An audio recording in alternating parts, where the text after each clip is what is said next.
डालेंगे जेल में। है हिम्मत? आप अगर मेरी जात और मेरी औकात के हिसाब से मेरे साथ शोषण करेंगे तो हम भी अपनी जात और अपनी औकात के हिसाब से आपको बता देंगे कि आप हमसे हैं, हम आपसे नहीं। इस बात को याद रखिएगा। क्या भारत है?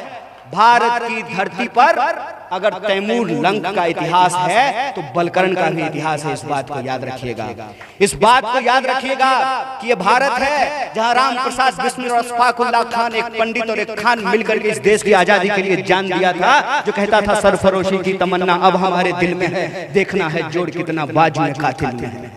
याद रखिएगा कि आपकी तमाम खरीदी हुई मीडिया, आपके तमाम ईडी और सीडी, आपको जितना जोर लगाना है लगा लीजिए, लेकिन अगर इस देश का गृह मंत्री ये कहेगा, परिवारवाद पे भाषण देगा, तो किसी चौक चौराहे पे खड़ा होकर के उसका गिरेबान पकड़ करके पूछेंगे कि अगर कांग्रेस परिवारवादी है तो तुम बताओ कि तुम्हारा बेटा बीसीसीआई का सेक्रेटरी कैसे बना है, कौन सा एग्जाम दे करके बना है, ये बताओ कि इस देश के भीतर क्या हो रहा है।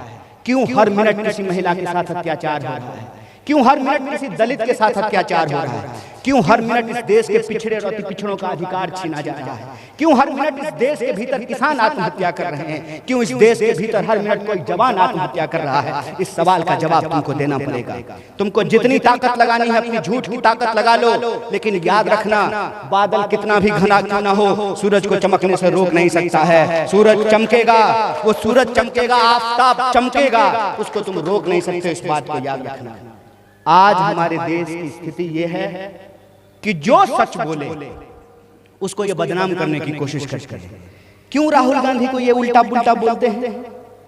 करोड़ों रुपया खर्च किया है उस आदमी का चरित्र बिगाड़ने के लिए। क्यों? क्योंकि उनके द्वारा उठाए गए सवाल का जवाब इनके पास नहीं है। याद कीजिए राहुल गांधी ने क्या कहा था। राहुल गांधी ने कहा था कि ये गलत जीएसटी लागू करेंगे, इससे देश के जो छोटे व्यापारी हैं, जो छोटे दुकानदार हैं, जो छोटे उद्योग धंधे करने वाले लोग हैं, वो तबाह हो जाएंगे। राहुल गांधी की बात नहीं सुनी।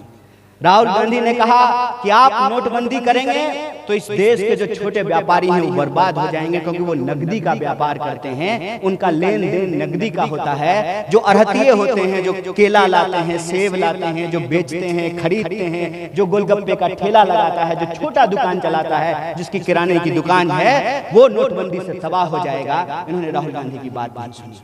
राहुल गांधी ने कोरोना से ठीक पहले कहा कि आप तैयारी कीजिए, ताली बजाने थाली बजाने से कोरोना नहीं जाएगा, कोरोना की आपको व्यवस्था करनी पड़ेगी, अस्पताल ठीक करना पड़ेगा, ऑक्सीजन सिलेंडर की व्यवस्था करनी पड़ेगी। राहुल गांधी की बात नहीं सुनी। राहुल गांधी ने कहा कि आप चीन से सावधान हो जाइए, अगर चीन और पाकिस्तान मिल जाएगा तो हमारे लिए अच्छा नहीं है, इस दोनों को अलग करके रखना जरूरी है, और ये भारत की ताकत है कि हम अपने सवाल में किसी को भी टांग अड़ाने नहीं देते हैं। देखिए कि कहते हैं कि दुनिया में डंका बज रहा है, ट्रंप का एक फोन आता है, जी सर जी सर यस सर करना शुरू कर देते हैं। राहुल गांधी ने कहा था कि हमारे देश के ऊपर एक बहुत बड़ा संकट आने वाला है, दुनिया बदल रही है, मोबाइल का जमाना आया है, ड्रोन का जमाना आया है, इंजन बदल रहा है, अब पेट्रोल डीजल से गाड़ियां नहीं चलेगी, ईवी आएगा, इलेक्ट्रिक इंजन होगा। इस बदलती हुई दुनिया में हमको ताकत बन करके यदि उभरना है तो अपनी नीतियों को बदलना पड़ेगा। इन्होंने हमारी बात नहीं सुनी, इन्होंने राहुल गांधी की बात नहीं सुनी। कोई आदमी जो सच कहता है, सही कहता है, ये उसे उल्लू बनाने का प्रयास करते हैं। लेकिन क्या है ना, हम भी मिथिला के लोग हैं, और मैथिली में एक बात कही जाती है, खाया हुआ देह और नहाया हुआ देह छूटता नहीं है। जितना भी आप मूर्खता को जो है ढक दीजिए, मूर्खता एक दिन जो है ना छप्पड़ फाड़ करके बाहर निकल आएगी। और इस देश में सबसे बड़ा संकट ये है कि सत्ता सुरक्षित हाथों में नहीं है, सत्ता मूर्खों और दलालों के हाथों में है। इसीलिए देश को यदि बचाना है तो देश की जनता को यह संकल्प लेना पड़ेगा, और संकल्प ये है कि हमको वैज्ञानिक आधार पर चीजों को करना पड़ेगा। क्यों हम जाति जनगणना का प्रश्न उठा रहे हैं? जाति जनगणना का प्रश्न इसलिए उठा रहे हैं कि अगर आप घर में खाना बनाते हैं तो पहले गिनते हैं कि घर में कितने लोग हैं।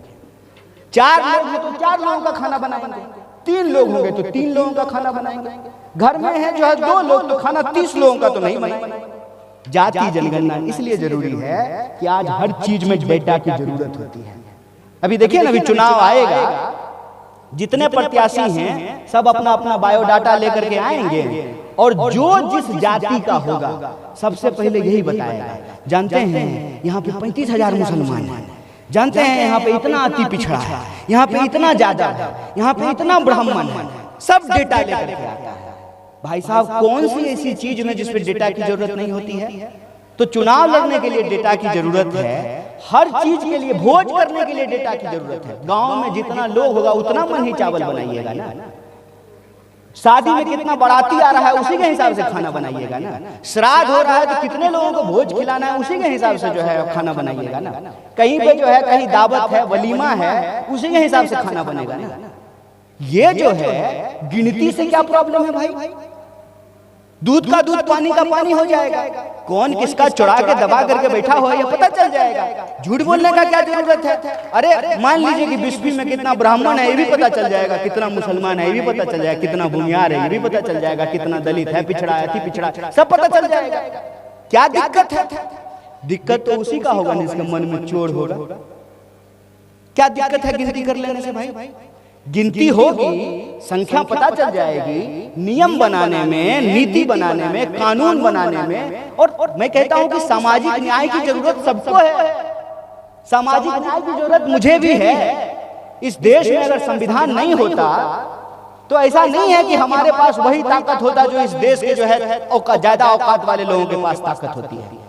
अरे हमारा बाप जो है साइकिल से चलता है और जिसका पास हेलीकॉप्टर से चलता है, जिसका बाप, उसका और हमारा औकात थोड़ी बराबर होगा। यह तो डॉक्टर बाबा साहब भीमराव अंबेडकर का संविधान है। जितना औकात हेलीकॉप्टर वाले का उतना औकात साइकिल वाले का है। ये संविधान की जितना औकात जो है मंदिर जाने की है, जितना औकात जो है मस्जिद जाने की है, उतना ही औकात गुरुद्वारा जाने की है और चर्च जाने की है। यह तो संविधान की व्यवस्था है ना। गिनती करने में क्या दिक्कत है? तो इन्होंने पहले विरोध किया।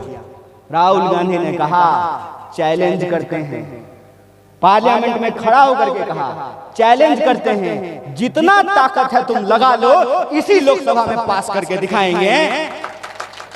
तो अभी चुनाव आने वाला है, चुनाव आने वाला है तो कहा कि गिनती करेंगे। कब कीजिएगा? कहीं ऐसा तो नहीं है कि आपने कहा था कि 15 लाख खाते में पहुंचाएंगे? हमारा तो छोड़ दिया, हम तो भाजपा विरोधी।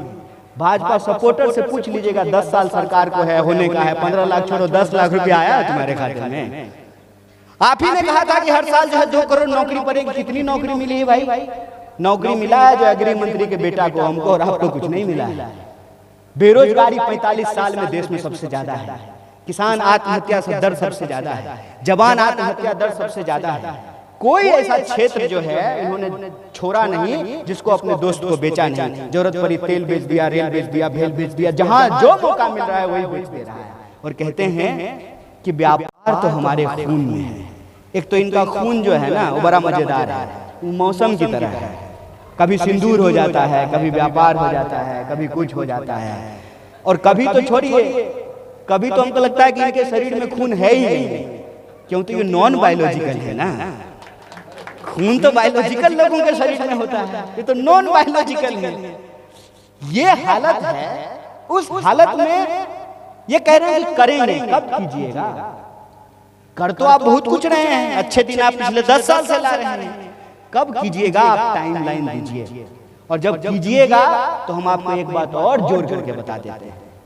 भारत के संविधान के अनुच्छेद 15(5) में यह साफ साफ लिखा हुआ है कि निजी क्षेत्र में भी भागीदारी सुनिश्चित करना पड़ेगा। इसके लिए नया कानून लाने की जरूरत नहीं है, संविधान में ऑलरेडी लिखा हुआ है। तो इसको करने में क्या है? नेकी और पूछ अगले साल से शुरू कर दीजिए प्रधानमंत्री जी। 15(5) के सवाल को हम लोग लगातार उठा रहे हैं। और एक बात और कह रहे हैं, देखिए किसी को अगर बुरा लगे तो लगे, जो सच्चाई है वो बोलना पड़ेगा। सच्चाई ये है कि अगर पिछड़े, अति पिछड़े, अब तो ईबीसी भी है, अब जो है उसमें ईडब्ल्यूएस भी है, उसमें गरीब लोग भी हैं, पिछड़े भी हैं, अति पिछड़े भी हैं, हर धर्म में जो है पिछड़े और अति पिछड़े हैं। सवाल ये है कि अगर भागीदारी की जरूरत 70% लोगों की है तो सीमा 50% का क्यों रहेगा? क्यों आपस में जो है प्रभावित लोगों को आप लड़ा रहे हैं? ये तो वही खेल हो गया ना कि हम जो है 10 रोटी लेकर के यहाँ बैठ जाए और सामने 20 लोग हो, ठीक है, हम अकेले 10 रोटी लेकर के बैठ गए हैं और सामने 20 लोग हैं, हम एक रोटी उठाएं और कहें कि जो सबसे ज्यादा जंप करोगे उसको एक रोटी देंगे, तो हर जंप में एक को तो रोटी मिलेगा, बाकी 19 लोग क्या हो जाएगा, छट जाए, लेकिन हमारे पास 9 रोटी बची रहेगी। तो मैं कहता हूं, हे देश की जनता, 5 ट्रिलियन इकोनॉमी में ना आपका हिस्सा कितना है? प्रधानमंत्री 8,500 करोड़ के हवाई जहाज पे घूम रहे हैं, आपकी आमदनी कितनी है जरा हमको ये बता दीजिए। धन और धरती अगर बटनी ही है तो धन और धरती ईमानदारी से बटे। भागीदारी की जरूरत अगर 65% हो तो सीमा 50% की क्यों रहे? 50% की सीमा को हटाया जाए। ये सवाल हम सामाजिक न्याय के इस संवाद में यहाँ उठाना चाहते हैं, कहना चाहते हैं। और ये जो मुद्दे हम आपके सामने गिना रहे हैं, औने पौने दाम में देश की संपत्ति अपने दोस्त को देना, चंदा दो धंधा दो योजना के तहत इस देश की संपत्ति अपने दोस्त को देना, देश की ऐसी स्थिति बना देना, क्या कहते थे, डंका बज रहा है। कहां? डंका अगर बज रहा होता तो ट्रंप की ये हिम्मत नहीं होती कि हमसे बिना पूछे वो सीज फायर की घोषणा कर देता। मजाल है उसकी, वो कौन होता है कि हमारे देश का सीज फायर का घोषणा वो करेगा? हमारे प्रधानमंत्री करते, हमारे विदेश मंत्री करते, हमारे सेना के अध्यक्ष करते। वो कौन होता है इस बात की घोषणा करने वाला? ये आदमी झूठा है। मैं तो कहता हूं कि ये इस कदर झूठा है कि झूठ की मुलाकात अगर इससे हो जाए तो झूठ जो है इसके पैर में नतमस्तक हो जाएगी। इतना बड़ा झूठा आदमी, ये आदमी झूठ बोल रहा है, इस देश के लोगों को बना रहा है। और इस देश के लोगों को बनाने की इसकी सबसे बड़ी साजिश जो है वो ये है कि धर्म के नाम पे लोगों को आपस में कैसे लड़ाया जाए। ये बहुत आसान काम है। अच्छा, जानते हैं ये भी इसका ओरिजिनल आइडिया नहीं है। जिसकी ये जासूसी किया करते थे ना जनरल डायर की, अंग्रेजों की, उसी से ये सीख करके ये प्लान जो है भारत के लोगों के ऊपर लागू कर रहे हैं। ये मत सोचिए कि हिंदू मुसलमान का पॉलिटिक्स इनका ओरिजिनल आइडिया है। ये आइडिया असल में अंग्रेजों का आइडिया है। और मैं आपको एक प्रसंग बता देता हूं, मुझे झूठ नहीं बोलने आता है। कौन सा हम प्रधानमंत्री बन गए हैं कि झूठ बोलेंगे? मैं सच आपको बताता हूं कि ये आइडिया अंग्रेजों का था। अंग्रेज क्या करते थे? फूट डालो राज करो। इस देश की आवाम को, हम लोग भावुक लोग होते हैं, कोई भी जो है चिकनी चुपड़ी बातें करके हमारी भावनाओं को भड़का करके अपना काम करके चला जाता है। हम भावुक लोग। मैंने अंग्रेज आया जहांगीर के दरबार में, कहा कि हम व्यापार करने आए हैं, जब जहांगीर कहा ले लो। कोई भी हमारे यहाँ आया, हम लोग बोले कोई दिक्कत नहीं, आओ रहो, हमारे पास बहुत है। आपने कभी सुना है कि भारत के लोग कहीं जाकर के हमला कर दिए, किसी इलाके को कब्जा कर लिया? अरे हम लोग जो है ना बड़े मस्त लोग। प्रकृति ने जो हमको नदी के गोद में बिठाया है। मेरे एक जिले में 5 नदी बहती है। इतना पानी है कि सिर्फ हमारे आंखों में नहीं, हमारे दिलों में भी पानी है, करुणा है, दया है। किसी पे हमला नहीं करते। तो अंग्रेज आया, अंग्रेज देखा तो बड़ा बढ़िया जगह है, यहाँ के लोग बड़े भावुक हैं, इनको आपस में लड़ा दो, फिर इनका सारा माल सपेट करके ले जाओ। तो उन्होंने तरकीब निकाली कि इनको आपस में लड़ाएं कैसे, क्योंकि गजब का देश है ये। तो यहाँ तो क्या है कि ताजिए का जो ताजिया निकलता है उसमें हिंदू भी शामिल हो रहा है, और कहीं अगर कोई सत्यनारायण स्वामी का पूजा हो रहा है, होली हो रहा है, तो उसमें मुसलमान भी शामिल हो रहा है। ये तो कमाल का देश है। ये एक देश ऐसा है जो आज भी ओ पालन हारे गाना जो है, जो कृष्ण के बारे में लिखा गया, उसको जावेद अख्तर ने लिखा है।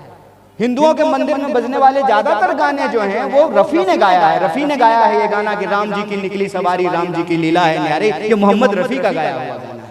बोला ये देश जो कमाल है, इसको लड़ाएं कैसे? तो धर्म के आधार पर इसको लड़ा सकते हैं। 1857 के विद्रोह के बाद अंग्रेजों को यह बात समझ में आ गई। तो बोला लड़ाएं कैसे? बहुत आसान है। सुअर काटो, मस्जिद में फेंको, गौवंशियों को काटो और मस्जिद मंदिर में फेंको, लड़ाई हो जाएगा। और लड़ाई हो गई। ये बात इनके ये जो जासूस हैं तब अंग्रेजों के साथ चाय पे चर्चा किया करते थे, आजकल हम लोगों के साथ चाय पे चर्चा करने के लिए आए हैं।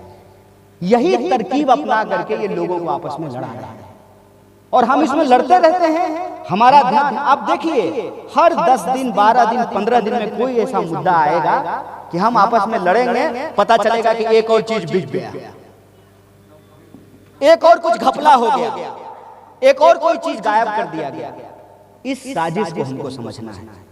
सामाजिक न्याय का सवाल हर धर्म का सवाल है, हर जात का सवाल है, हर औकात का सवाल है। इसमें हमको एकजुट रहना है और देश तभी बचेगा जब देश में न्याय होगी। देश तभी बचेगा जब लोगों को शिक्षा मिलेगा, जब लोगों को नौकरी मिलेगी, लोगों को भागीदारी मिलेगी। यही अपील मैं बिस्फी के लोगों से करने के लिए आया हूँ। आप विद्यापति के धरती के लोग हैं।